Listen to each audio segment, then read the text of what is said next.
இன்னைக்கு antioxidant drink no oil no boil சீரீஸ்ல எப்படி செய்யறது அப்படின்னு பார்க்க போறோம். அதுக்கு தேவையான பொருட்கள் இதை வந்து காக்கரட்டான் செடியோட பூ அப்படின்னு சொல்லுவோம், சங்கு புஷ்பி பூ அப்படின்னு சொல்லுவோம்.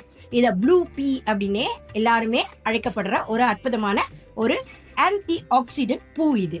இதுல வெறும் கல்கண்டும் இதுவும் வச்சு எப்படி ஒரு தண்ணி செய்யறது அப்படின்னு பார்க்க போறோம்.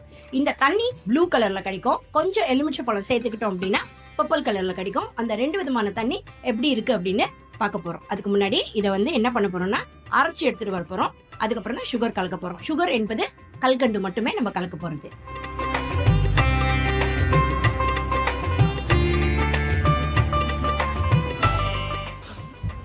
நம்மளுக்கு இப்ப பர்பிள் கலர்ல ஒரு தண்ணி கிடைச்சிருக்கு. இதை நம்ம கொஞ்சம் கல்கண்டு கலந்து அற்புதமான தண்ணியாக குடிக்க போறோம். இதையே நான் உங்களுக்கு லைம் ஜூஸ் போட்டு எப்படி இருக்கு அப்படின்னு காட்டுறேன். இப்ப பாருங்க, பர்பிள் கலரா இருக்கக்கூடிய இந்த தண்ணி வந்து லைம் சேர்த்த தண்ணி, நீல கலரா இருக்கக்கூடிய தண்ணி வெறும் கல்கண்டும் அந்த பூவும் சேர்த்த தண்ணி. ரெண்டு விதமான ஆன்டி ஆக்சிடென்ட் ட்ரிங்க் நமக்கு கிடைச்சிருச்சு. செஞ்சு பாருங்க, குடிச்சு பாருங்க. ஜில்லுன்னு ஐஸ் வேணும்னாலும் சேர்த்து பாருங்க. ஆனா ஐஸ் வந்து உடலுக்கு உஷ்ணத்தை தரும் என்ற எண்ணத்தோடு உங்களிடமிருந்து விடைபெறுகிறேன். நன்றி, வணக்கம்.